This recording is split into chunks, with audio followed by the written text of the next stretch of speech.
Kisah sahabat Abu Bakar Asy-Syiddiq, sang pendamping setia Rasulullah dan pilar pertama Islam. Saat Nabi Muhammad Shallallahu Alaihi Wasallam berdakwah, ada sekelompok orang yang setia mendukung, membantu, dan mengikuti ajaran beliau. Mereka inilah yang disebut sahabat Nabi. Dalam bahasa Arab, sahabat disebut ashab atau sahabah, hubungan antara para sahabat dan Nabi Muhammad Shallallahu Alaihi Wasallam sangatlah erat, kuat, dan penuh kecintaan. Para sahabat adalah orang-orang yang hidup sezaman dengan Nabi Muhammad, beriman kepadanya, dan mengikuti ajarannya.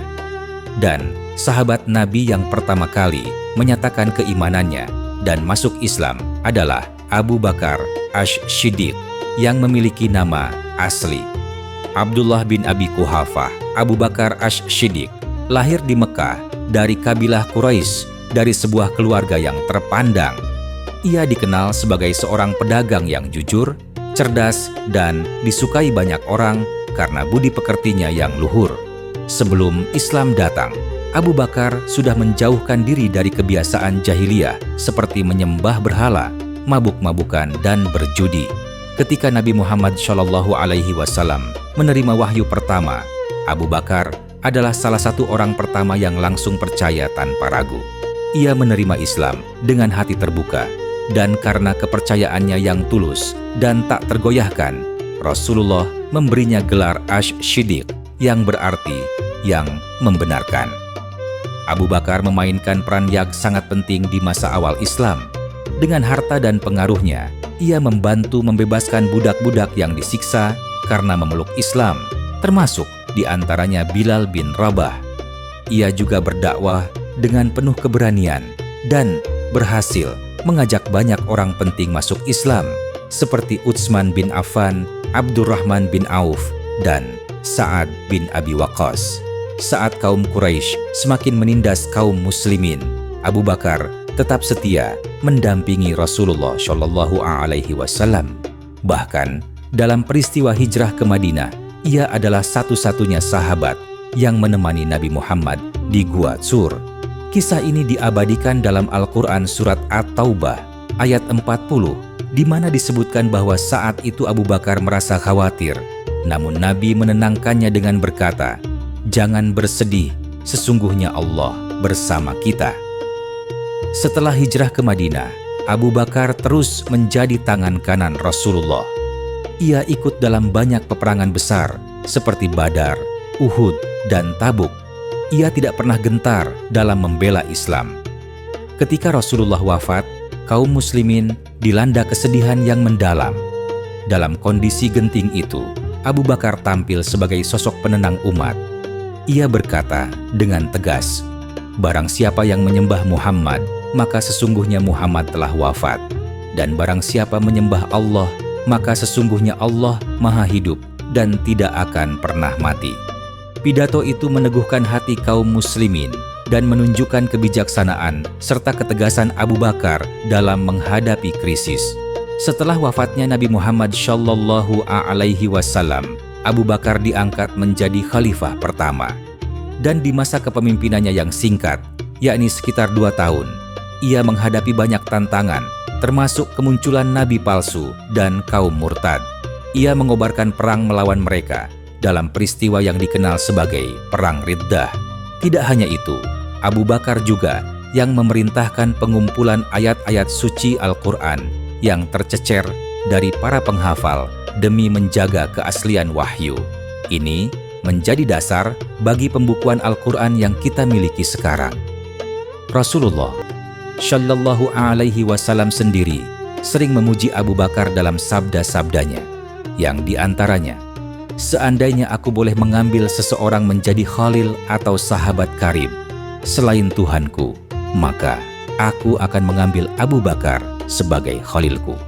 Hadits riwayat Bukhari dan Muslim. Sementara itu Nabi juga pernah berkata perihal Abu Bakar, yaitu, "Tidak ada seorang pun yang hartanya lebih bermanfaat bagiku daripada harta Abu Bakar." Hadits riwayat Ahmad dan Tirmidzi. Selain itu Rasulullah pernah bersabda yang menunjukkan kedudukan Abu Bakar, yaitu, Sesungguhnya, orang yang paling utama dalam persahabatan dan hartanya padaku adalah Abu Bakar. Hadits riwayat Bukhari.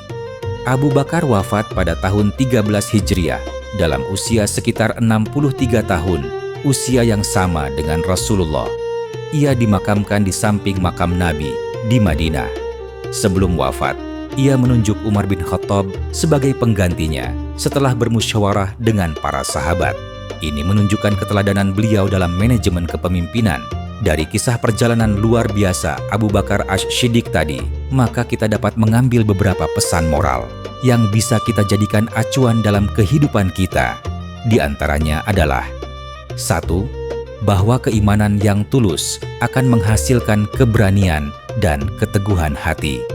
Dalam kisah tadi terlihat bagaimana Abu Bakar tidak ragu membela kebenaran walaupun harus menghadapi tekanan besar.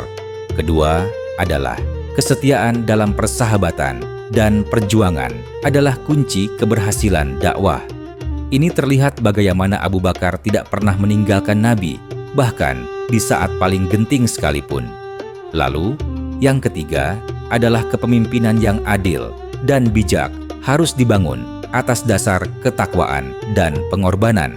Yang keempat, bahwa harta dan pengaruh bukan untuk kesombongan, tapi justru untuk membantu perjuangan di jalan Allah Subhanahu wa Ta'ala.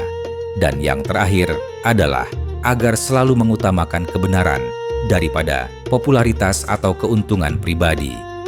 Kisah Abu Bakar Asy-Syiddiq bukan hanya bagian dari sejarah Islam, tetapi juga cermin keimanan dan keteladanan yang terus relevan di sepanjang zaman.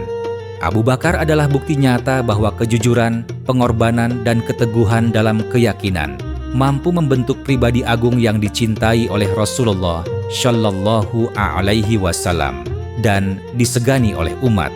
Beliau tidak hanya menjadi sahabat sejati Nabi, tetapi juga pelindung dan penjaga risalah Islam setelah wafatnya Rasulullah. Keputusannya yang tegas, kepemimpinannya yang adil, serta kelembutan hatinya menjadikannya sosok yang utuh, yaitu seorang pemimpin dan hamba Allah yang rendah hati. Warisan terbesar Abu Bakar bukanlah kekuasaan atau harta, melainkan nilai-nilai luhur yang ia tinggalkan seperti kesetiaan dalam persahabatan, keberanian dalam menghadapi ujian, dan keikhlasan dalam beramal. Dari sosoknya kita belajar bahwa menjadi yang pertama bukanlah soal waktu, tetapi soal keyakinan dan keberanian untuk membela kebenaran, bahkan ketika dunia belum mempercayainya. Semoga Allah Subhanahu wa Ta'ala meridai Abu Bakar Asy-Syiddiq, dan semoga kita mampu meneladani keimanan dan pengabdiannya yang luar biasa. Amin. Ya Rabbal Alamin.